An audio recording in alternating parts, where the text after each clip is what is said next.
আয়াত ৬৫। اليوم نختم على أفواههم وتكلمنا أيديهم وتشهد أرجلهم بما كانوا يكسبون। অনুবাদ: আমরা আজ এদের মুখ মোহর করে দেব, এদের হাত কথা বলবে আমাদের সাথে, এবং এদের পা সাক্ষ্য দেবে এদের কৃতকর্মের। ১ নম্বর ফুটনোট।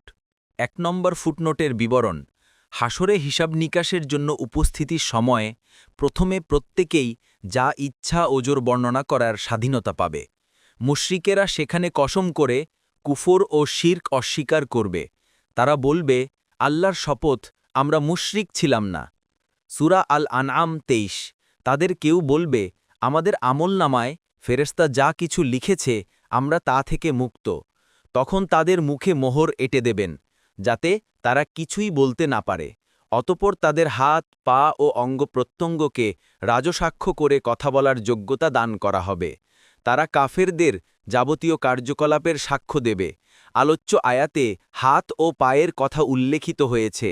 অন্য আয়াতে মানুষের কর্ণ, চক্ষু ও চার্মের সাক্ষ্যদানের উল্লেখিত রয়েছে, যেমন সূরা ফুসসিলাত ২১-২২ এবং সূরা নূর ২৪। এখানে প্রশ্ন দেখা দেয় যে, একদিকে আল্লাহ বলেন, আমি এদের কণ্ঠ রুদ্ধ করে দেব, অন্যদিকে সূরা নূরের আয়াতে বলেন, এদের কণ্ঠ সাক্ষ্য দেবে। এ দুটি বক্তব্যের মধ্যে কিভাবে সামঞ্জস্য বিধান করা যাবে? এর জবাব হচ্ছে, কণ্ঠ রুদ্ধ করার অর্থ হল তাদের কথা বলার ক্ষমতা কেড়ে নেওয়া। এরপর তারা স্বেচ্ছায় নিজেদের মর্জিমাফিক কথা বলতে পারবে না। আর কণ্ঠের সাক্ষ্যদানের অর্থ হচ্ছে, পাপিষ্ঠ লোকেরা তাদেরকে কোন কোন কাজে লাগিয়েছিল, তাদের মাধ্যমে কেমন সব কুফরি কথা বলেছিল, কোন ধরনের মিথ্যা উচ্চারণ করেছিল, কত প্রকার ফিতনা সৃষ্টি করেছিল, এবং কোন কোন সময় তাদের মাধ্যমে কোন কোন কথা বলেছিল, সেসব বিবরণ তাদের কণ্ঠ স্বতঃস্ফূর্তভাবে দিয়ে যেতে থাকবে। রাসূলুল্লাহ সাল্লাল্লাহু আলাইহি ওয়াসাল্লাম থেকে বিভিন্ন হাদিসে এ ভয়াবহ অবস্থার বর্ণনা এসেছে।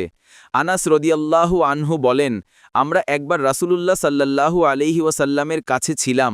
এমন সময় তিনি এমনভাবে হাসলেন যে তার মাড়ির দাঁত দেখা গেল। তারপর তিনি বললেন, তোমরা কি জানো আমি কেন হাসছি? আমরা বললাম, আল্লাহ তার রাসূলই ভালো জানেন। তিনি বললেন, কিয়ামতের দিন বান্দা তার প্রভুর সাথে যে ঝগড়া করবে তা নিয়ে হাসছি। সে বলবে, হে রব, আপনি কি আমাকে জুলুম থেকে নিরাপত্তা দেননি? তিনি বলবেন, হ্যাঁ। তখন সে বলবে, আমি আমার বিরুদ্ধে নিজের ছাড়া অন্য কারো সাক্ষ্য গ্রহণ করব না। তখন আল্লাহ বলবেন, তুমি নিজেই তোমার হিসেবের জন্য যথেষ্ট, আর সম্মানিত লেখকবৃন্দুকে সাক্ষ্য বানাবো। তারপর তার মুখের উপর মোহর মেরে দেয়া হবে এবং তার অঙ্গপ্রত্যঙ্গকে কথা বলার নির্দেশ দেয়া হবে। ফলে সেগুলো তাদের কাজের বিবরণ দিবে। তারপর তাদেরকে কথা বলার অনুমতি দেওয়া হবে। তখন তারা বলবে, তোমাদের ধ্বংস হোক, তোমাদের জন্যই তো আমি প্রতিরোধ করছিলাম। মুসলিম ২৯৬৯। অন্য হাদিসে এসেছে, তোমাদেরকে মুখ করে ডাকা হবে, তারপর প্রথম তোমাদের উরু এবং দুহাতকে জিজ্ঞাসাবাদ করা হবে। মুসনাদে আহমদ ৪, ৪৪৬, ৪৪৭ এবং ৫, ৪-৫। অন্য হাদিসে এসেছে, তারপর তৃতীয় জনকে ডাকা হবে এবং তাকে জিজ্ঞাসা করা হবে, তুমি কে?